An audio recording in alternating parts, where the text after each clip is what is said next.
It was a dream. He said it was a dream, honey. What the? Imagine waking up in the middle of the night and realising you're standing over your twin sister with a knife in her neck. That's exactly what 17-year-old Benjamin Elliott told police had happened on the night of the 29th of September 2021. He claimed he had been sleepwalking, but investigators and later an entire courtroom would have to decide, was he really asleep, or did he just come out with one of the wildest defences Texas had ever heard?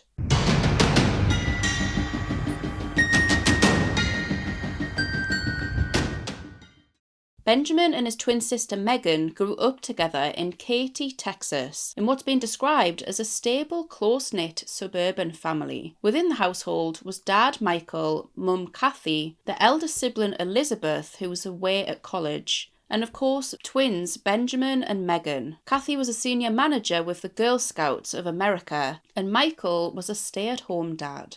The twins are said to have been really close, even more like best friends than siblings. They'd do everything together, and the family state that Meghan would even look up to Benjamin. She was diagnosed as autistic during her teens, and when she would become uncomfortable or overwhelmed, family would witness Meghan standing with Benjamin, using her brother almost as a comfort or a security blanket. So the family were haunted with disbelief when they heard what had happened.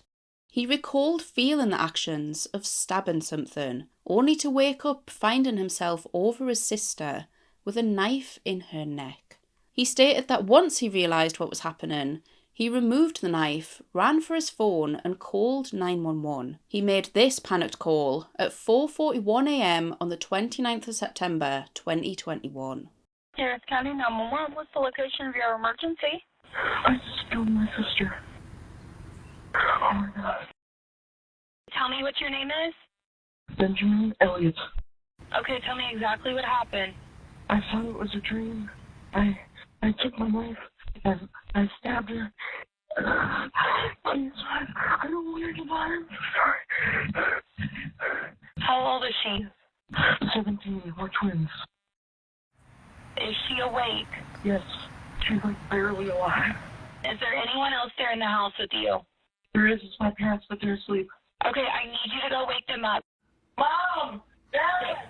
We're going to have to start CPR right now.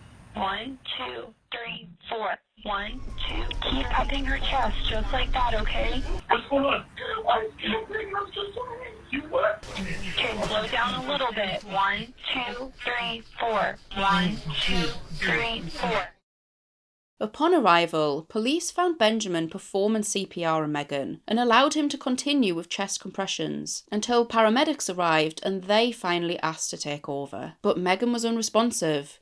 She was pale and her lips were blue, and the blood beneath her was already coagulating. Meghan was pronounced dead at the scene. Investigators believe that she may have actually already been dead for quite some time, even before they arrived. And what's weird is that Benjamin remained seemingly calm throughout his interrogation, causing some concern for investigators. Surely waking up to realise that you've stabbed your twin sister would cause much more of a reaction. I don't know about you, but I'm unsettled for hours after even just a bad dream. Never mind waking up to find that what you were dreaming was actually a horrific reality. And when he was told that his sister didn't survive, his reaction was just as cold. I'm sorry to be the bearer of bad news. Meghan did not make it.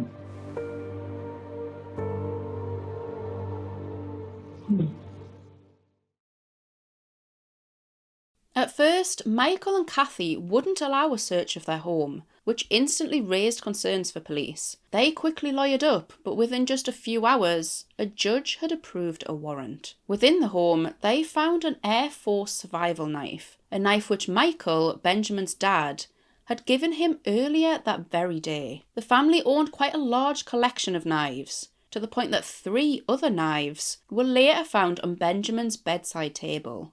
While Michael and Benjamin played a video game together called Survive the Night, Michael noticed a knife that looked similar to his Air Force knife, so he retrieved it and gave it to Benjamin. Little did he know that just hours later it would become a murder weapon. So with no clear motive, the Elliott family and investigators were baffled as to why this even happened. Reportedly, there'd been no arguments prior, and the two had always got on really well. Initially, the Elliott family feared that Benjamin was having a mental health crisis. Benjamin's granddad, or Kathy's dad, suffered from schizophrenia, so they feared that maybe Benjamin did too. But when Benjamin mentioned sleepwalking, this made even more sense to the family. The extended family reportedly had a really strong history of sleepwalking, and a friend of Benjamin recalled an occasion of Benjamin sleepwalking at a slumber party. Anand testified in court that he found Benjamin sitting on the sofa eating a donut, all while allegedly asleep. When he woke up, he said that he was dreaming about eating a donut, which turned out to be exactly the case. Although incredibly rare, sleepwalking has proved successful as a criminal defence in the past. For example, in 1987, Kenneth Parks was acquitted of murder and attempted murder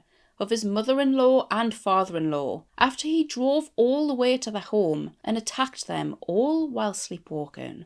So Benjamin's defence dug deeper with the sleepwalking claim and requested that 2 sleep studies would be carried out. The 17-year-old was hooked to devices that monitored his every move while he slept.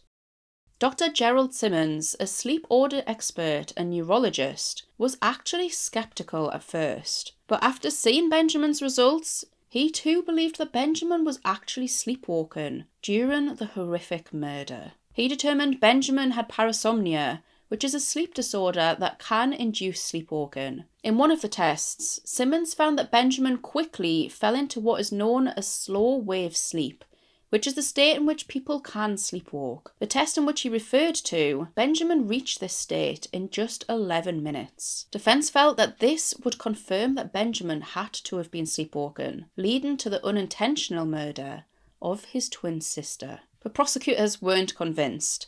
Having found multiple flaws in the case, they accused Benjamin of intentionally murdering his sister. They questioned not only Benjamin's demeanour during his interrogation, but his accounts of that morning. We have quite a bit to unpack from the prosecutor's findings, so we'll just go through each part bit by bit. They said that Benjamin's cell phone evidence alone could contradict any sleepwalking claims. Benjamin claims to have fallen asleep between 2:30 and 3 a.m, but his phone revealed otherwise. Instead, his phone remained active, watching YouTube and searching Reddit until 4:17 a.m, just 24 minutes before he called 911.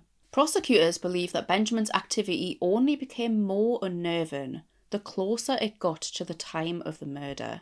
From 4 a.m, he started to lock and unlock his phone more, and on one occasion it was even unplugged from the wall. At 4:06 a.m, the device was unplugged, and 2 minutes later, at 4:08 a.m, Benjamin made 8 steps, travelling 18 feet. This was the exact distance to Meghan's bedroom across the hallway, and back again to his. Maybe this activity could also be possible during slow wave sleep. But it's important to note that Benjamin owned an iPhone 6S at the time, which had no face recognition to unlock the device, only thumbprint detection, or by using his passcode. His device was then locked for the final time at 4:17 a.m, which is when his defence claims he finally fell asleep, and the phone then went untouched until the 911 call at 4:41 a.m. But could Benjamin really not only fall asleep within these 24 minutes, but also begin to sleepwalk? Prosecutors highlighted that although Benjamin managed to enter slow wave sleep in just 11 minutes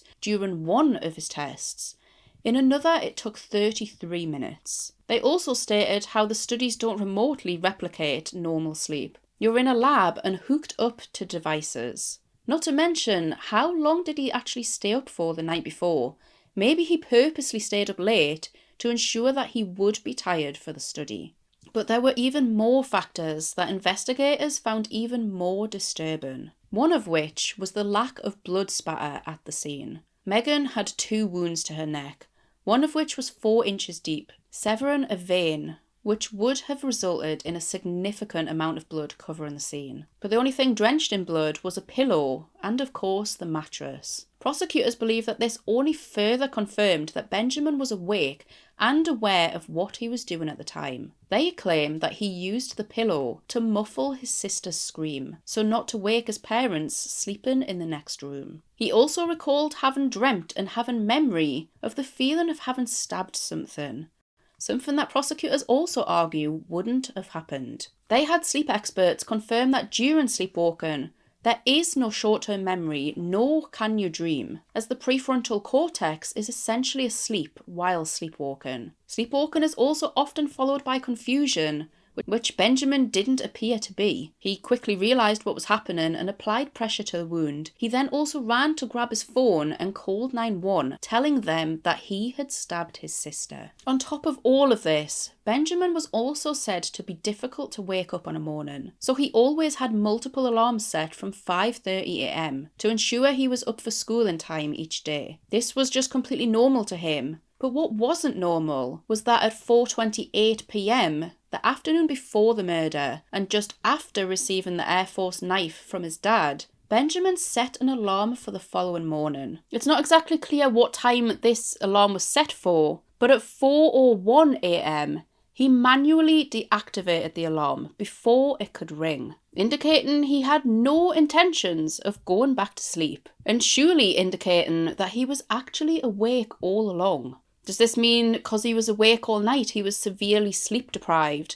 potentially leading to an act completely out of character? Or did he maybe actually have a hidden hatred towards his sister? In court in February 2025, parents Kathy and Michael were faced with the heartbreaking and unimaginable reality that not only was their daughter Meghan dead, but that her adorning twin brother was accused of killing her intentionally. In Texas, murder can result in up to 99 years in prison, but prosecutors asked for 40 years behind bars. However, the jury requested leniency in Benjamin's case. He rejected a plea deal of 30 years, and after 5 hours of deliberating, the jury found Benjamin Elliott guilty of the murder of his twin sister, Meghan Elliott. Benjamin's lack of previous criminal history was also taken into account, but the jury simply couldn't accept the sleepwalking claim. Benjamin received 15 years in prison, but he could actually be eligible for parole in just 7.5 years. In 2032, making him 28 years when he could potentially be released. He showed absolutely no emotion upon hearing his sentence and just stared blankly while his parents sobbed. To this day, Benjamin still maintains his innocence and is appealing his sentence. He said, "I don't think this is my fault at all. I used to blame myself for it, because I was the one holding the knife, right?